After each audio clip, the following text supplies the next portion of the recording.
All right, good morning, everybody, and welcome to the Burgundy and Gold scrimmage. Give you some background and stuff on that. So we'll try to work in about 2 quarters. We'll play a second quarter, see if we can work some situations. Then we'll work into like a fourth quarter, try to work in some situations there. Have officials try to just move the ball, throw fouls down. Obviously, that was something in the last game wasn't pleased with, and certainly want that as often as we can. Cliff and Joe are the head coaches, and we also split coaches and staff members, and so they'll all be on opposite sides, so a lot of fun with that. But it'll be a fun day. It's good. And then we have about 9 players out. I told you to give you that update for the scrimmage today at offensive line. Sam and Brandon Coleman, at wide receiver Noah and Terry, quarterback Marcus, linebacker Jordan McGee, DN Javante Jean-Baptiste, and 2 corners, Jonathan Jones and Bobby Price. So those 9 you won't see out today, but everybody else will be going, and should be a good day to get the whole thing rocking. We're excited to see different things and people in different spots. There's leading that goes with that too, and so we're all excited for that. 2 receiver questions. First is on Debo. You guys have said he's come in, he's looked in great shape. His connection with Jaden seems to be pretty good.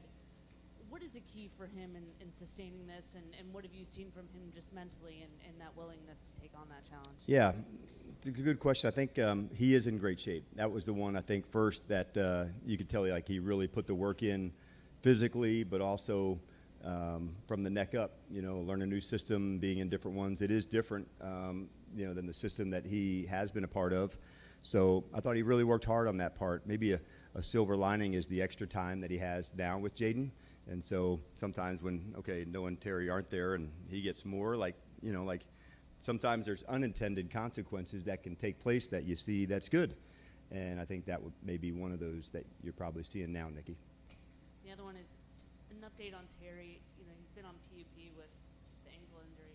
Where does he stand with that? Yeah, I don't have any big updates for you on that. As far as timelines go, the guys have an off day tomorrow, and then as we were working into, the practices prior to the next game on Monday night, maybe I can give you some insights then, but no updates to share with you today. Dan, morning. To kind of follow up on Nikki's question there, and apologize if this is probably more of an Adam question, but you're in the building, you're around. What is your level of optimism and/or concern about where things stand with Terry? Yeah, look, you want everybody as the coach out on the field at every practice, every game. I also know that that's not reality either, and so I just try to make sure, man, just keep pouring into the guys, keep digging into it. I know it is, part of our game where, you don't have everybody all the time. It does, in some ways, there's contingencies. How do you work? How do you feature guys? And so I was kind of referring to Debo, maybe getting more connection time to go. But as far as where I'm at, I also I'm aware things happen, and you adjust. And that's kind of what coaching is, and you don't have your full roster all the time, and you put yourself into those spaces pretty regularly. And then when those come up, you feel more normal doing that. When everything's healthy, you have to force it. When the injuries and things come up during this time of year, it happens naturally. Okay, let's feature. Let's see what happens. And I like doing that too. And with Cliff and Joe being the coaches today, Cliff obviously got some attention for being a potential head coach last year. Yep. For Joe, though, you've been with him for a while. What are the traits that you see in him that make him a potential future head coach? Yeah, I think one thing from head coaching, very clear on expectations, very clear on, identity and how to do things. And he's very organized, very detailed. So those are big parts of the job, when you're putting a whole group together, and identity and standards and, no gray about how you want to do things. And so for Joe, growing up as a coach's kid, dad, linebacker coach for years, is tough as hell. And so he's very clear on standards and expectations, and I think that carries over to your team because, although the players, their roles may be different, the standards and the expectations of how you do things are the same. Hey, Coach, I'm sure you've answered this question a million times, so I'm going to ask you. So we're going to go 1,000,001? Okay, all yeah, right. So you're saying we got a chance. All right, bring it.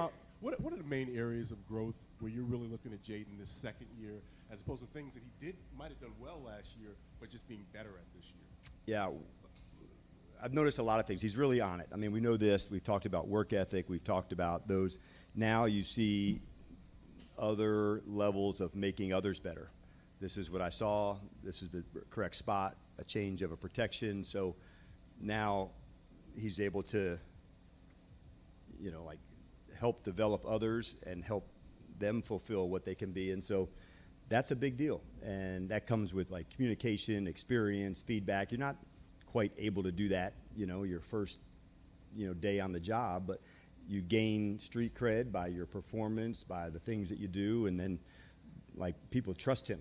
And so, hey man, this is what I see, this is where the ball would go. And as a teammate, okay, you want to hear that information because that's giving you feedback. This is what I need to do to help you in this spot. So that's what I'd see, just him compounding and making others better just by his communication, the way he's leading. So those would be some of the things that I've noticed so far.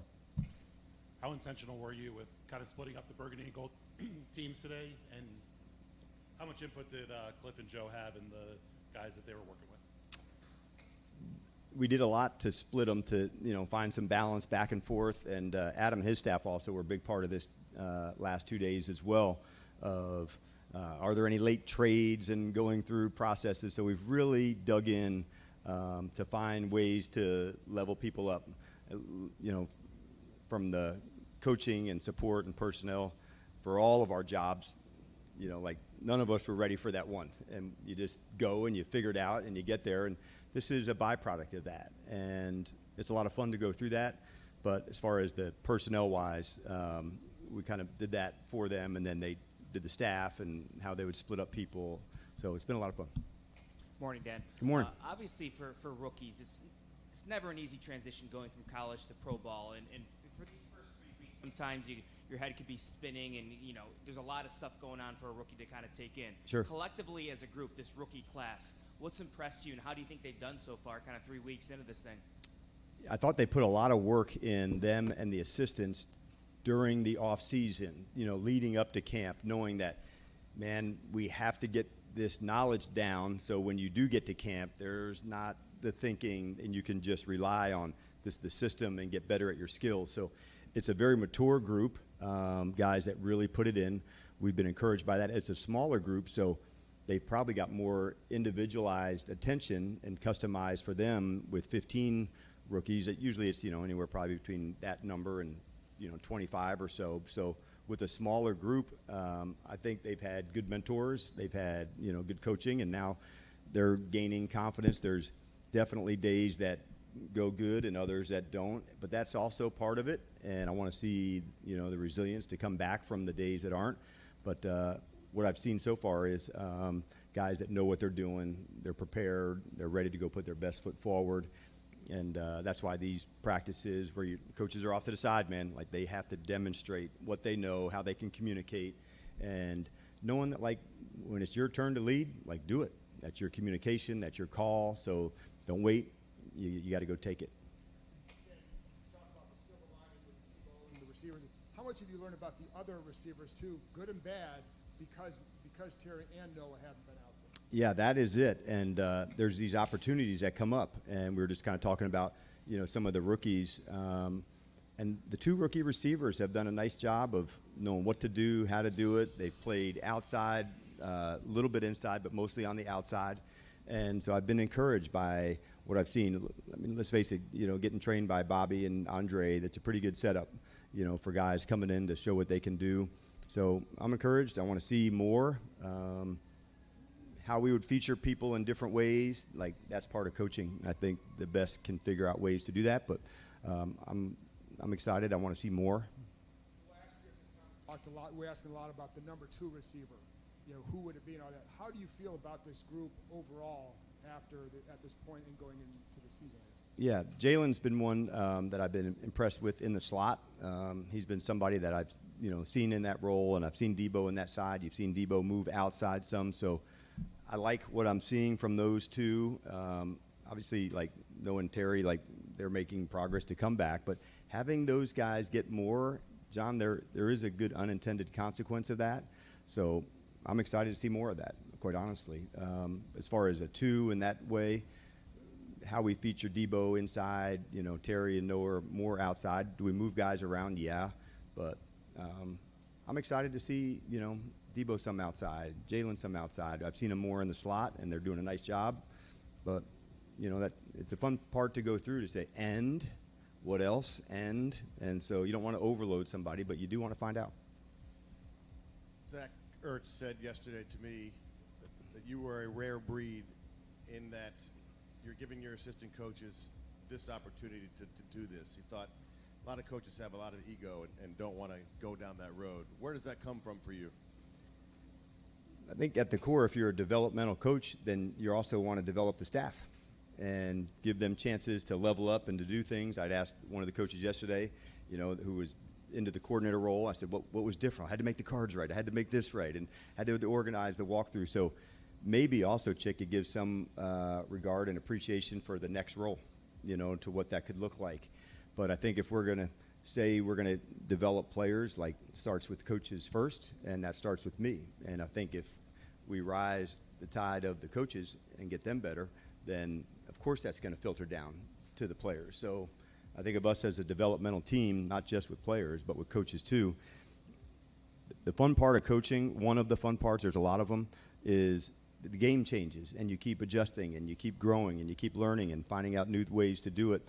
If I would, the way that, from my years in the NFL, how it started to even like a training camp, it's so different. You know this. And so the adaption, seeing what's different, how to feature players differently, like it's all fun to do that. So I think I appreciate Zach recognizing it, but I think of the coaches as developmental too, to say, can we get better at this spot? And all of us have some things to work on, coaches and players. But 2 days like this gives new space to do different things. Dan, I think you said yesterday that since Cliff and Joe will be coaches, that there'll be different people calling plays. Correct. Who did you choose on that, and why did you choose that? And what does it mean to call plays in this situation? Yep, Tavita and Brian Johnson will be calling on offense, and on the defensive side, Jason Simmons and Tom Donatel. And so next year there'll be some different ones.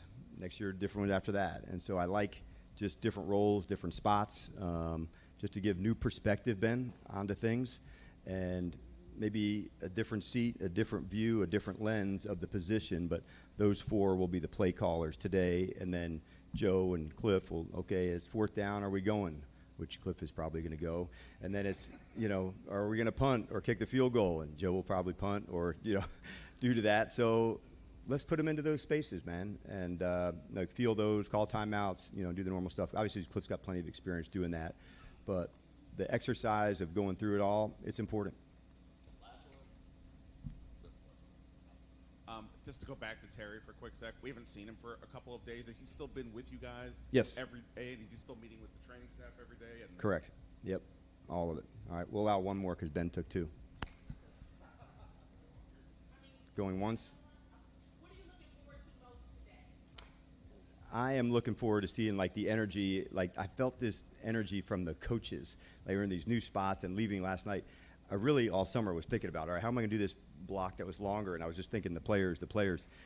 And then last night it was so much fun to see the coaches having their own meetings, doing things, putting tape together, going through. So to see the excitement from them, that was probably what I was most excited for. And then at practice, I'm always looking for execution. I'm looking for communication. I want to be sharp. I want to be crisp. I want to be taking care of the ball, the things that I look for in every practice. But I'm most excited because it was fun to see the coaches in some different spots. All right, thanks, everybody.